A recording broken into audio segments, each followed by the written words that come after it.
वकील। वकील यानी कि एडवोकेट। तो क्या वकील बनना यानी कि एडवोकेट बनना किसी भी बच्चे के लिए एक सही करियर ऑप्शन होता है या नहीं होता है? तो इस सवाल का जवाब हम लोग लास्ट में इसके बारे में बात करेंगे। और पहले हम लोग बात कर लेते हैं कि आखिर वकील बनते कैसे हैं।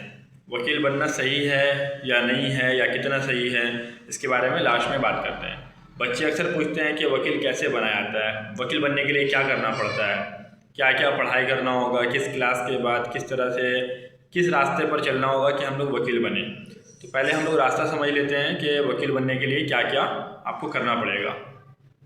तो अगर आप क्लास 10 के स्टूडेंट हैं या फिर अगर आप क्लास 12 के स्टूडेंट हैं तो आपके लिए बहुत ज़रूरी है ये जानना, अगर आप ये चाहते हैं कि आप फ्यूचर में वकील बने तो पहले अगर आप 10 क्लास में हैं तो पहले तो आपको 12th क्लास पढ़ना पड़ेगा, 12th क्लास पास करना पड़ेगा। और अगर आप 12th क्लास में हैं या फिर अगर आप 12th क्लास पास कर चुके हैं तो आपके पास दो रास्ते हैं। एक रास्ता है 12th क्लास के बाद आप सीधा ग्रेजुएशन कर लीजिए। ग्रेजुएशन में आप आर्ट्स लेकर के पढ़िए या फिर कॉमर्स लेकर के या फिर साइंस लेकर के, उससे कोई मतलब नहीं है।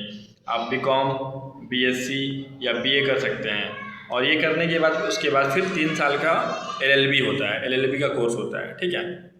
लेकिन अगर आप ग्रेजुएशन नहीं कर रहे हैं तो वो रास्ता आपके लिए ज़्यादा बेहतर होगा, ज़्यादा बेटर रास्ता होगा कि अगर आप 12th क्लास के बाद डायरेक्ट किसी भी लॉ कॉलेज में एडमिशन ले लीजिए तो वहाँ आपका सिर्फ 5 साल लगेगा।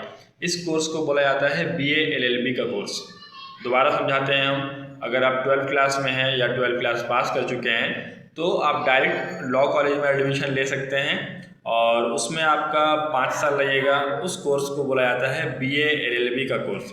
लेकिन बाय चांस आप 12th क्लास पास कर चुके हैं और ऑलरेडी किसी कॉलेज में एडमिशन ले करके पढ़ाई कर रहे हैं, मान लीजिए कि आप बीए कर रहे हैं या आप बीकॉम कर रहे हैं या आप बीएससी कर रहे हैं, तो आप अपना ग्रेजुएशन कंप्लीट करने के बाद दोबारा जो है वो लॉ कॉलेज में एडमिशन ले सकते हैं। 3 साल का लॉ कॉलेज का आपका कोर्स होगा, उसके बाद आप वकील वहाँ से बन सकते हैं। फ़िलहाल हम लोग ये समझते हैं कि अगर 12th क्लास के बाद कोई बच्चा अगर डायरेक्ट लॉ कॉलेज में एडमिशन लेना चाहे तो उसके लिए उसको क्या करना पड़ेगा। तो वहाँ फिर दो रास्ता है। एक तो नेशनल लेवल का एक टेस्ट होता है जिसको क्लैट बोला जाता है, CLAT क्लैट। इसमें एग्ज़ाम देना पड़ता है और एग्ज़ाम देने के बाद, ये एक बड़ा सा एग्ज़ाम है, थोड़ा टफ एग्ज़ाम होता है, और एग्ज़ाम देने के बाद आपको डायरेक्ट लॉ कॉलेज में एडमिशन मिलता है। पूरे इंडिया में ये कहीं पर भी आप एडमिशन ले सकते हैं रैंक के हिसाब से। रैंक जितना कम आएगा उतना आपको अच्छे कॉलेज में एडमिशन मिलने का प्रोबेबिलिटी या फिर चांस ज़्यादा रहेगा। लेकिन अगर आप मान लीजिए कि वेस्ट बंगाल में हैं या आप कोलकाता में हैं, कोलकाता के आसपास में कहीं पर हैं, तो आपके लिए एक सस्ता और आसान रास्ता ये है कि आप क्यूलेट वाले एग्ज़ाम में अपेयर हो सकते हैं। क्यूलेट का एग्ज़ाम जो है वो ख़ास करके कैलकाटा यूनिवर्सिटी के अंडर एग्ज़ाम होता है और वेस्ट बंगाल के जो स्टूडेंट हैं उनके लिए ये एक आसान रास्ता हो जाता है। तो क्यूलेट का जो एग्ज़ाम होता है, ये इस एग्ज़ाम के ज़रिए आप कैलकाटा में और वेस्ट बंगाल के अंदर जो भी स्टूडेंट हैं वो वेस्ट बंगाल में एडमिशन ले सकते हैं, आराम से ले सकते हैं। अच्छा, जो सिलेबस है तो सिलेबस जो है वो थोड़ा सा अलग है। यानी कि 12th क्लास का कोई स्टूडेंट अगर चाहता है कि अगर हम वकील बने तो क्लैट दे सकता है। क्लैट का जो एग्ज़ाम होता है उसमें सिलेबस इस तरह का होता है कि उसमें जीके रहेगा, जीके में हिस्ट्री और पॉलिटिकल साइंस वगैरह रहेगा, जनरल नॉलेज रहेगा, करंट अफेयर्स रहेगा, इंग्लिश रहता है उसमें, इंग्लिश ग्रामर वगैरह रहेगा, ठीक है। मैथ्स रहता है उसमें, मैथ्स उसमें जो है वो 10 क्लास का लेवल का रहेगा। ये 3 सब्जेक्ट हुआ। उसके बाद फिर रहता है लीगल रीजनिंग और लॉजिकल रीजनिंग। तो ये 5 सब्जेक्ट होता है क्लैट के एग्ज़ाम में। लेकिन अगर आप क्यूलेट का एग्ज़ाम देते हैं जो ज़्यादा आसान होता है और वेस्ट बंगाल के स्टूडेंट के लिए ज़्यादा आसानी से वो इस रास्ते को पार कर सकता है, ठीक है, ज़्यादा उसके लिए अफोर्डेबल होता है, अफोर्ड कर सकता है ये रास्ता। तो इसमें क्या है कि सब्जेक्ट भी कम होता है, इसमें 4 सब्जेक्ट होता है। इसमें मैथ्स होता है, इंग्लिश होता है और रीजनिंग होता है, इसमें लॉजिकल रीजनिंग होता है, इसमें लीगल रीजनिंग नहीं होता है। इसमें सिर्फ होता है लॉजिकल रीजनिंग और लीगल रीजनिंग इसमें नहीं होता है। और साथ में रहता है जीके, यानी कि इंग्लिश, मैथ, जीके और लॉजिकल रीजनिंग। तो ये 4 सब्जेक्ट दे करके एग्ज़ाम अपेयर करना पड़ता है। और उसके बाद अच्छा, एक और चीज़ इसमें ये है कि इस एग्ज़ाम में जो है ना नेगेटिव मार्किंग नहीं होता, यानी कि आपका कोई नेगेटिव मार्किंग नहीं होगा। अगर आप आंसर गलत भी लिखते हैं तो आपको नेगेटिव मार्किंग नहीं मिलेगा, आपका नंबर कटेगा नहीं। ठीक है। उसके बाद फिर जितना कम नंबर आपका आएगा, जितना आपका कम रैंक आएगा, जितना रैंक कम होगा यानी नंबर जितना ज़्यादा आएगा उतना आपके हिसाब से मनपसंद कॉलेज आपको मिलेगा। ठीक है, कॉलेज जो है वो डिवाइड होता है रैंक के हिसाब से। तो मान लीजिए कि आप 12th क्लास पास करके इस एग्ज़ाम में बैठे, क्यूलेट वाले एग्ज़ाम में बैठ करके आपने क्वालिफाई किया एग्ज़ाम, और एग्ज़ाम क्वालिफाई करके आपको BA LLB का एक लॉ कॉलेज मिल जाएगा। उस लॉ कॉलेज में आपको 5 साल पढ़ाई करना होगा। 5 साल पढ़ाई करने के बाद आपके पास एक लॉ का डिग्री में हो जाएगा। लेकिन इस लॉ के डिग्री को लेकर के आप किसी भी कोर्ट में जाकर के वकालत नहीं कर सकते हैं। तो वकालत फिर कैसे करेंगे? वकील बनने के लिए 5 साल मेरा खर्च हो गया और हम वकालत नहीं कर पा रहे हैं, तो क्या तरीका है वकालत करने का? तो 5 साल के बाद जब आपको डिग्री मिलता है तो आप एक लॉयर बन जाते हैं, आपके पास लॉ का डिग्री है। उसके बाद किसी सीनियर वकील के पास आपको कुछ दिन काम करना होता है, जिसको इंटर्नशिप बोला जाता है। ठीक है, ये आप पहले भी कर सकते हैं, अपने लॉ कॉलेज के कोर्स के दरमियान भी कर सकते हैं और बाद में भी कर सकते हैं। उसके बाद एक एग्ज़ाम होता है जिसको बोला जाता है ऑल इंडिया बार एसोसिएशन का एग्ज़ाम होता है। ठीक है, तो इस एग्ज़ाम में बैठने के बाद आपको ये वाला एग्ज़ाम क्वालिफाई करना होता है, और इस एग्ज़ाम को क्वालिफाई करने के बाद आपको ऑफिशियली एक एडवोकेट का डिग्री मिलता है या फिर सर्टिफिकेट मिलता है, या फिर ये कह लीजिए कि बार एसोसिएशन में आपका नाम रजिस्टर हो जाता है। और उसके बाद फिर जो है आप लीगली ऑफिशियली जो है एलिजिबल हो जाते हैं किसी भी कोर्ट में आकर के वकालत करने के लिए।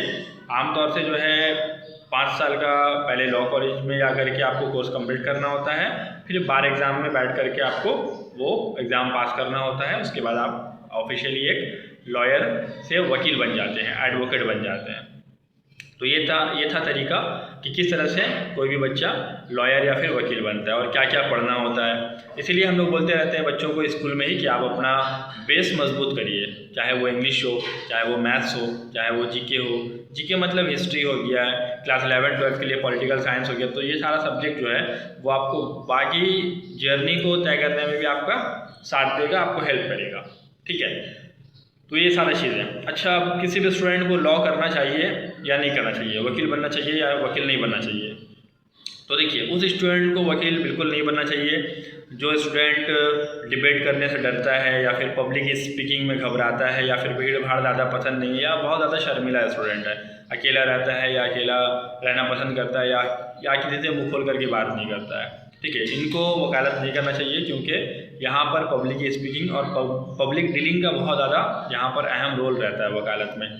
तो लिहाजा अगर आप अपने इस कमी को सुधार सकते हैं तो आप वकालत कर सकते हैं। इसके अलावा जितने भी स्टूडेंट हैं वो सारे स्टूडेंट वकालत कर सकते हैं, क्योंकि वकालत जो है यानी कि एडवोकेसी जो है, एडवोकेट बनना जो है, ये अपने आप में बहुत ही प्रेस्टिजियस प्रोफेशन है। ठीक है, बहुत ही ज़्यादा इज्जत और वकार वाला प्रोफेशन है। ऐसा प्रोफेशन है कि जिसको देख करके इंसान जो है समझता है हाँ ये जो है एक पढ़ा लिखा इंसान है। आप अगर काला कोट पहन करके बाहर निकलेंगे, मोहल्ला से बाहर जाएंगे या फिर कोर्ट की तरफ जाएंगे या फिर सफ़र करेंगे अपने गाड़ी में या फिर बाइक में, किसी में भी, तो लोग देख करके आपको पहचानेंगे कि हाँ ये एडवोकेट है, ये एक पढ़ा लिखा इंसान है।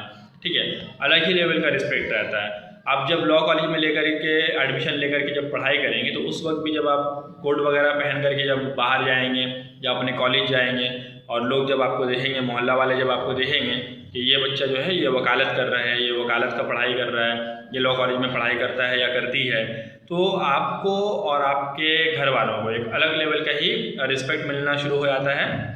और लोग जो है वो आपकी फैमिली को अलग नज़रिया से देखते हैं कि हाँ ये जो है फैमिली एक अलग लेवल का फैमिली है, ये पढ़ा लिखा फैमिली है, ये लॉ जानने वाला फैमिली है।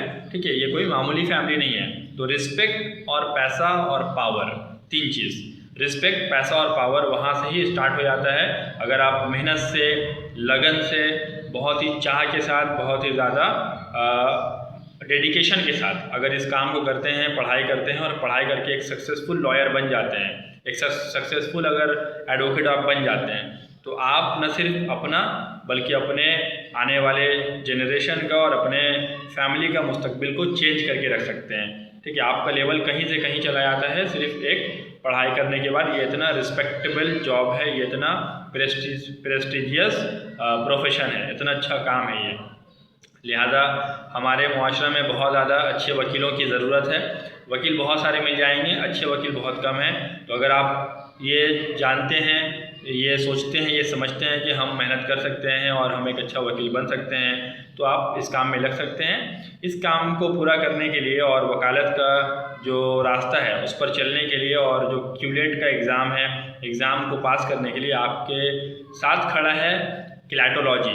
क्लैटोलॉजी नाम का एक इंस्टीट्यूट है, तो वो बहुत अच्छा है उर्दू मीडियम के लिए ख़ास करके, हिंदी मीडियम के लिए, इंग्लिश मीडियम के लिए ख़ास करके।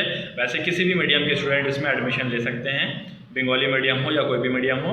इसमें ऑफलाइन क्लासेस भी होता है और ऑनलाइन क्लासेस भी होता है। बहुत ही अफोर्डेबल फ़ीस में क्लास होता है, बहुत कम फ़ीस में क्लास होता है और बहुत अच्छा पढ़ाई होता है। तो लिहाजा अगर आप चाहते हैं कि आप 12th क्लास के बाद वकालत के लाइन में जाएं, वकील बने, तो आप अभी से इसकी तैयारी कर सकते हैं। आप अगर 10th क्लास में हैं तो भी आप अच्छे से पढ़ाई करके 12th क्लास आने के बाद इस रास्ते पर जा सकते हैं। और अगर आप ऑलरेडी क्लास 11 या 12 में पढ़ रहे हैं या आप 12th क्लास पास कर सकते हैं, तो आप क्लैटोलॉजी के साथ कांटेक्ट में रह सकते हैं या उनसे कांटेक्ट कर सकते हैं, ताकि आपका जो आगे का रास्ता है वो हमवार हो जाए और आसानी से आप अपने मंजिल मकसूद की तरफ पहुंच सकें और एक बावकार जो रास्ता है, बावकार जो प्रोफेशन है, ठीक है, उसको आप अचीव कर सकें और अपनी ज़िंदगी में बेहतरीन से बेहतरीन कामयाबी हासिल करें।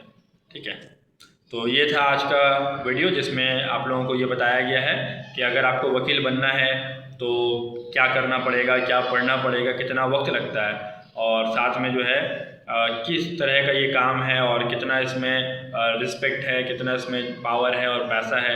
ठीक है, और इसके अलावा जो है इसमें ये भी बताया गया है इस वीडियो में कि आपको ये काम करने के बाद ये जो प्रोफेशन है इससे जुड़ने के बाद आपको क्या क्या फ़ायदे हासिल होंगे। तो आप अपने दोस्तों के साथ ये वीडियो शेयर करके उनको भी ये बेहतरीन इन्फॉर्मेशन पहुंचा सकते हैं।